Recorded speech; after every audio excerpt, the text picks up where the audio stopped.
पिंकी, मी नव्हतं बोलवलं बाबांना इथे.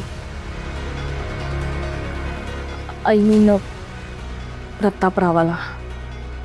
मला माहिती आहे काही झालं तरी तुम्ही मलाच ब्लेम कराल, but I don't know how to defend myself. तुला मला मारायचं तर तू मारू शकतेस.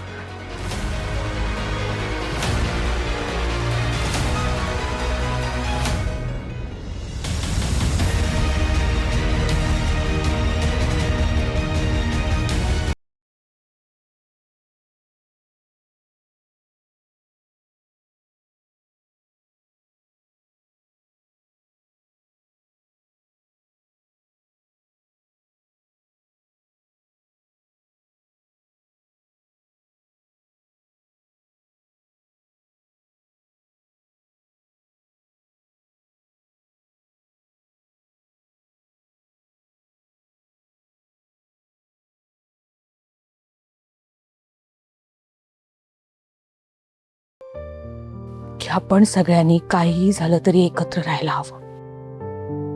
भाईने आणि शालूने मोठ्या मुश्किलीने जपली आपली ही फॅमिली. आपण जर आता एकत्र राहिलो नाही ना कार्तिकी, तर एका क्षणात बरबाद होऊ. की आता जे काही बोलायचंय ते हे सगळं शांत झाल्यानंतर बोलू.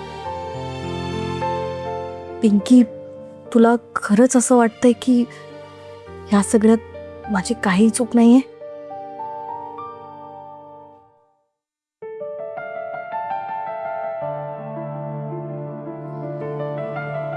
आपल्यात 1000 प्रॉब्लेम असले ना कार्तिकी, तरी बाहेरच्या माणसासमोर लढताना आपण एकमेकांना सपोर्ट करावाच लागेल. आता आज चल. आणि आता आरके आहे, त्यामुळे यापैकी कुठलाही विषय त्याच्यासमोर काढायचा नाही. झाला तेवढा राडा बास झाला कार्तिकी. बाहेरच्या माणसासमोर आता हा विषय नको. कळलं? चला चल.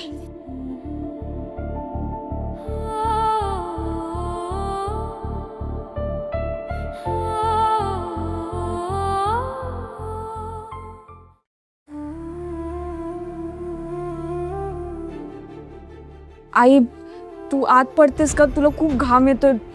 तू तू आराम कर ना. डॉक्टरांना कॉल करू का?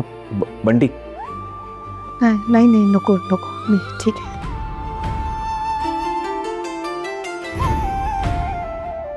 सर तुम्ही. आई हे घ्या. तुम्ही कशाला?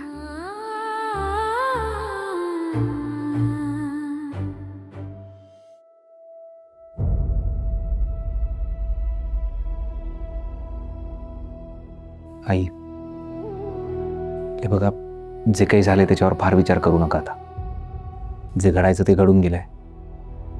आता त्यावर सोल्युशन काय काढायचंय ते ठरवूया आपण, तेही शांतपणे. हां, स्ट्रेस नका घेऊ कोणीच. आज तुम्ही होतात म्हणून सगळं थोडक्यात निभावलं, नाहीतर आम्ही सगळे त्यांना कसे सामोरे गेलो असतो काय माहिती.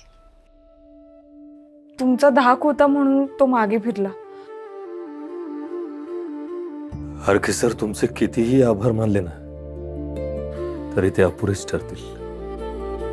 आणि बघा ना, आज आमच्या फॅमिली मॅटर मध्ये तुम्हाला तुमचा जीव धोक्यात घालावा लागला. खरंच माफी मागतो मी. सॉरी सर, असं काय करताय? हे बोलून तुम्ही पर्क करताय मला. प्लीज नका असं म्हणू. मी जे काही केलं ते माझं कर्तव्य होतं. या टफ टाईममध्ये तुमच्या मागे उभं राहणं, तुमच्यासाठी या काही गोष्टी करणं हे कर्तव्य आहे माझं सर. आणि त्या माणसाला मी ओळखून आहे. अमरापूरला असताना माझ्याशी हुज्जत घातली होती उगाच. इथे मुंबईत माझ्या गाडीसमोर गाडी आडवी घातली. एवढंच नाही, माझ्या घरापर्यंत पोहोचला होता तो. त्यामुळे आज तसंही मी त्याला सोडणार नव्हतोच.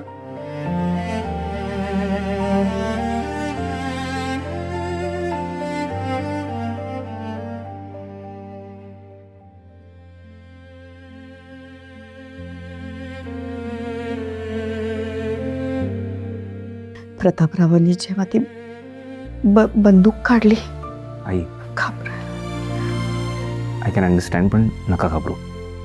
आई, बंदुकीपेक्षा कॅमेऱ्याची पॉवर जास्त असते. ह्यात सगळ्यांनाच कळलं असेल, तुम्हालाही आणि त्यालाही. त्याने जे काही केलं ते सगळं रेकॉर्डेड आहे. काहीच काळजी करायची गरज नाही आहे. आणि मुळात ना तो माणूस भेकड आहे. हे असलं काही करायच्या भानगडीत पडणार नाही तो. डोंट वरी.